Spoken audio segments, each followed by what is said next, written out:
ಕರ್ನಾಟಕದ number 1 PU college Excel PU college Guruvayanakere. ಸಂಕಷ್ಟದ ಪರಿಸ್ಥಿತಿಗಳಲ್ಲಿ ಅದರ ಲಾಭ ಪಡೆಯುವಂಥ ಮನಸ್ಥಿತಿ ಇರುವಂಥ ವ್ಯಕ್ತಿಗಳಿರ್ಬೋದು, ಕಂಪನಿಗಳಿರ್ಬೋದು, ಅನೇಕ ಇದ್ದಾವೆ. ಈಗ ಇಂಥ ಸಂದಿಗ್ಧ ಪರಿಸ್ಥಿತಿಯಲ್ಲೂ ಕೂಡ ಅಂದರೆ ಇಂಡಿಗೋ ಫ್ಲೈಟ್ಸ್ ರದ್ದಾಗ್ತಿರುವಂಥ ಹಿನ್ನೆಲೆಯಲ್ಲಿ ಬೇರೆ ಏರ್ಲೈನ್ಸ್ ಇದರ ಲಾಭವನ್ನು ಪಡ್ಕೊಂಡು ದರವನ್ನು ಏರಿಕೆ ಮಾಡಿದ್ದಾವೆ. ನಾಳೆ ಬೆಂಗಳೂರು ದೆಹಲಿ ಟಿಕೆಟ್ ದರ ಕನಿಷ್ಠ 24,500 ರೂಪಾಯಿ, ಅಂದರೆ 24,500 ರೂಪಾಯಿ. ಇದು ಈಗ 39,719 ರೂಪಾಯಿಗೆ ಏರಿಕೆ ಆಗಿದೆ. ಸಾಮಾನ್ಯ ದಿನಗಳಲ್ಲಿ 5,000 ರಿಂದ 7,000 ಇರುತ್ತೆ. ತುಂಬ ತೀರಾ ವಿರಳ ಅಥವಾ ತೀರಾ ಕಡಿಮೆ ಅನ್ನುವಂಥ ಒಂದು ಸಂದರ್ಭಗಳಲ್ಲಿ ಅದು 10,000 ಇರುತ್ತೆ.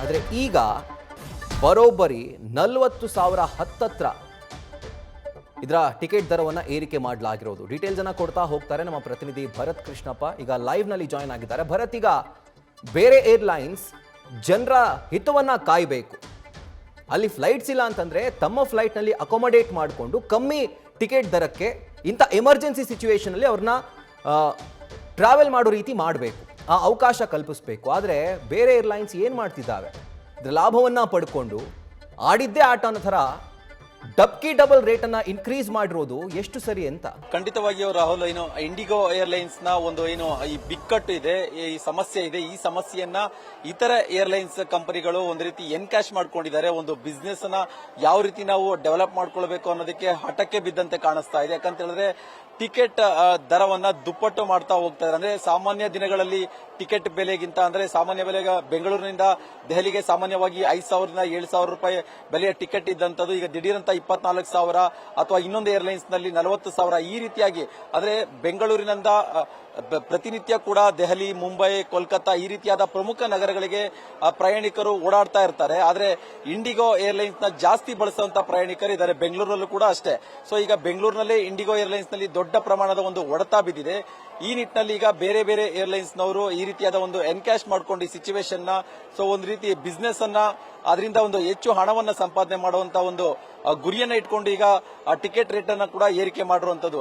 ಇನ್ನು ಏರ್ಪೋರ್ಟ್ ನಲ್ಲೂ ಕೂಡ ನೀವು ಗಮನಿಸ್ತಾ ಇರಬಹುದು. ಅಂದ್ರೆ ಇಂಡಿಗೋ ಏರ್ಲೈನ್ಸ್ ಏನಿದೆ ಕಳೆದ 5 ದಿನಗಳಿಂದ ಕೂಡ ಏರ್ಪೋರ್ಟ್ ನಲ್ಲಿ ಸಾಕಷ್ಟು ಸಮಸ್ಯೆಗಳನ್ನ, ಅಂದ್ರೆ ಟಿಕೆಟ್ ಕ್ಯಾನ್ಸಲ್ ಆಗಿರೋದಿರ್ಬೋದು, ಫ್ಲೈಟ್ ಕ್ಯಾನ್ಸಲ್ ಆಗಿರ್ಬೋದು, ಅಥವಾ ಡಿಲೇ ಆಗ್ತಾ ಇರೋದಿರ್ಬೋದು, ಅಥವಾ ಕಮ್ಯುನಿಕೇಶನ್ ಮಾಡದೆ ಪ್ರಯಾಣಿಕರಿಗೆ ಒಂದಿಷ್ಟು ಸಮಸ್ಯೆನ ಉಂಟು ಮಾಡ್ತಾ ಇರುವುದು. ಈ ರೀತಿಯಾಗಿ ಕಳೆದ 5 ದಿನಗಳಿಂದ ಕೂಡ ಪ್ರಯಾಣಿಕರು ಒಂದಲ್ಲ ಒಂದು ರೀತಿಯಾದ ಸಮಸ್ಯೆಗಳಲ್ಲಿ ಸಿಲುಕಿಕೊಂಡು ಇಲ್ಲಿ ದಿನವನ್ನ ಕಳೀತಾ ಇರುವಂತಹ ದೃಶ್ಯಗಳನ್ನೇ ಕಾಣಿಸ್ತಾ ಇದೆ. ಅಂದ್ರೆ ಮಾನಸಿಕವಾಗಿ ಪ್ರಯಾಣಿಕರು ಕುಗ್ಗಿದ್ದಾರೆ. ಈ ಸಂದರ್ಭದಲ್ಲಿ ಈಗ ಅವರಿಗೆ ಆಲ್ಟರ್ನೇಟಿವ್ ಬೇರೆ ಏರ್ಲೈನ್ಸ್ ನ ಮೊರೆ ಹೋಗಲೇಬೇಕಾಗಿದೆ.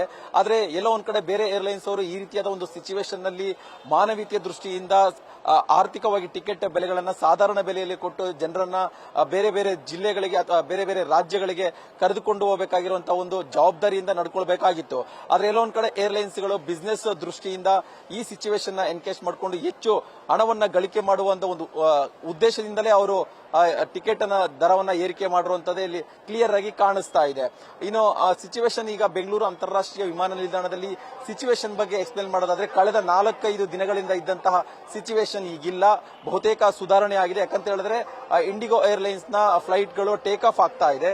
ಸೊ ಬೆಳಗ್ಗೆಯಿಂದಲೂ ಕೂಡ ನಿರಂತರವಾಗಿ ಫ್ಲೈಟ್ ಗಳು ಟೇಕ್ ಆಫ್ ಆಗ್ತಿರುವಂತಹ ಕಾರಣ ಜನರು ಸುಲಭವಾಗಿ ಒಂದಿಷ್ಟು ಇವತ್ತಿನ ಫ್ಲೈಟ್ಸ್ ಏನಿತ್ತು ಅದಕ್ಕೆ ಸುಲಭವಾಗಿ ಅವರು ಪ್ರಯಾಣ ಮಾಡೋದಕ್ಕೆ ಅನುಕೂಲ ಮಾಡಿಕೊಡ್ತಾ ಇರುವಂತಹ ಒಂದು ಸಿಚುವೇಶನ್ಸ್ ಕೂಡ ಕಾಣ್ತಾ ಇದೆ. ಇನ್ನು ಕಳೆದ 4 ದಿನಗಳು ಕೂಡ ಅವರಿಗೆ ಕುಡಿಯೋದಕ್ಕೆ ನೀರು ಕೂಡ ಸಿಗ್ತಾ ಇರಲಿಲ್ಲ. ಅನಿವಾರ್ಯವಾಗಿ ತಿಂಡಿ ಬ್ರೇಕ್ಫಾಸ್ಟ್ ಮಾಡೋದಕ್ಕೂ ಕೂಡ ಇಲ್ಲಿನ ಪ್ರಯಾಣಿಕರಿಗೆ ಸಾಧ್ಯವಾಗ್ತಾ ಇರಲಿಲ್ಲ. ಈಗ ಸಂಸ್ಥೆಯವರು ಕೂಡ ಇಲ್ಲಿ ಕುಡಿಯೋದಕ್ಕೆ ನೀರಿನ ವ್ಯವಸ್ಥೆ ಮಾಡಿ ಜೊತೆಗೆ ಬ್ರೇಕ್ಫಾಸ್ಟ್, ಮಧ್ಯಾಹ್ನದ ಊಟ ಅಥವಾ ತಿಂಡಿ ತಿನಿಸುಗಳನ್ನು ಕೂಡ ಇವತ್ತು ಪ್ರಯಾಣಿಕರಿಗೆ ಕೊಡೋದ್ರ ಮುಖಾಂತರ ಒಂದಿಷ್ಟು ಜವಾಬ್ದಾರಿಯಿಂದ ನಡೆದುಕೊಳ್ಳುವಂತಹ ಒಂದು ದೃಶ್ಯಗಳನ್ನು ಕೂಡ ಕಾಣಿಸಿದ್ದೇವೆ. ಇದೆಲ್ಲದರ ಹೊರತುಪಡಿಸಿ ಲಗೇಜ್ ಸಮಸ್ಯೆ ಬಹಳಷ್ಟು ಗಂಭೀರವಾಗಿ ಕಾಣಿಸ್ತೀವಿ ಇವತ್ತು. ಯಾಕಂತಂದ್ರೆ ಕಳೆದ 3-4 ದಿನಗಳಿಂದ ಏರ್ಪೋರ್ಟ್ ಒಳಗಡೆ ತಮ್ಮ ಲಗೇಜ್ಗಳನ್ನ ಇರಿಸಿ ನಾನಾ ಕಾರಣಗಳಿಂದ ಲಗೇಜ್ಗಳನ್ನು ತೆಗೆದುಕೊಳ್ಳೋದಕ್ಕೆ ಆಗದೇ ಇದ್ದಂತಹ ಪ್ರಯಾಣಿಕರು ಈಗಲೂ ಕೂಡ ಆ ಲಗೇಜ್ ಕೌಂಟರ್ ಬಳಿ ಕ್ಯೂನಲ್ಲಿ ನಿಂತು ತಮ್ಮ ಲಗೇಜ್ಗಳಿಗಾಗಿ ಪರದಾಡ್ತಾ ಇರುವಂತಹ ದೃಶ್ಯಗಳು ಕೂಡ ಕಾಣಿಸ್ತಾ ಇದೆ. ಅಂದ್ರೆ ಅಲ್ಲಿ ಲಗೇಜ್ ವಿತರಣೆಯಲ್ಲಿ ಎಲ್ಲ ಒಂದ್ ಕಡೆ ಸಿಬ್ಬಂದಿಗಳಿಗೆ ಒಂದಿಷ್ಟು ವ್ಯವಸ್ಥೆಯನ್ನ ಸರಿಯಾಗಿ ಮಾಡ್ಕೊಂಡಿಲ್ಲ, ಸಿಬ್ಬಂದಿಗಳ ಕೊರತೆ ಅಲ್ಲಿಯೂ ಕೂಡ ಕಾಣ್ತಾ ಇದೆ. ಯಾಕಂತ ಹೇಳಿದ್ರೆ 3,000 ರಿಂದ 4,000 ಲಗೇಜ್ಗಳು ಏರ್ಪೋರ್ಟ್ ಒಳಗಡೆ ಇದಾವೆ. ಅದನ್ನ ಡಿಸ್ಟ್ರಿಬ್ಯೂಟ್ ಮಾಡಬೇಕು ಅಂತ ಹೇಳಿದ್ರೆ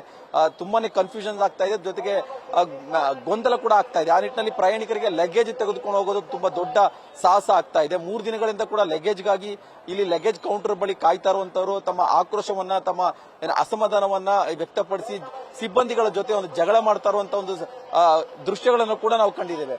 ಒಟ್ಟಾರೆ ಇಂಡಿಗೋ ಏರ್ಲೈನ್ಸ್ ನಲ್ಲಿ ಉಂಟಾದಂತಹ ಒಂದು ವ್ಯತ್ಯಾಸದಿಂದ ಪ್ರಯಾಣಿಕರಿಗೆ ಕಳೆದ 4-5 ದಿನಗಳನ್ನು ಕೂಡ ಸಾಕಷ್ಟು ತೊಂದರೆಗಳಾಗಿದ್ದಾವೆ, ಸಾಕಷ್ಟು ಸಮಸ್ಯೆಗಳನ್ನ ಉಂಟು ಮಾಡಿದೆ.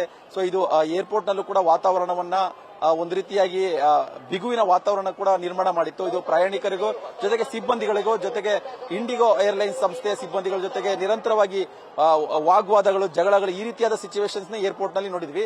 ಅದೆಲ್ಲವೂ ಕೂಡ ಇವತ್ತಿಗೆ ಅಂದ್ರೆ ಈಗಿನ ಸಿಚುವೇಶನ್ಗೆ ಸ್ವಲ್ಪ ಕಡಿಮೆ ಆಗಿದೆ, ಆಲ್ಮೋಸ್ಟ್ ಕಂಟ್ರೋಲ್ಗೆ ಬಂದಿದೆ ಅಂತಾನೆ ಹೇಳ್ಬೋದು. ಯಾಕಂತ ಹೇಳಿದ್ರೆ ಇಂಡಿಗೋ ವಿಮಾನಗಳು ಟೇಕ್ ಆಫ್ ಆಗಿದೆ. ಹಾಗಾಗಿ ಪ್ರಯಾಣಿಕರು ತಮ್ಮ ನಿಗದಿತ ಫ್ಲೈಟ್ಗಳಲ್ಲಿ ಹೋಗೋದಕ್ಕೆ, ಸುಲಭವಾಗಿ ಹೋಗೋದಕ್ಕೆ ಒಂದಿಷ್ಟು ವ್ಯವಸ್ಥೆ ಮಾಡಿಕೊಟ್ಟಿರೋದ್ರಿಂದ ಸಿಚುವೇಶನ್ ಕಂಟ್ರೋಲ್ ಆಗಿದೆ.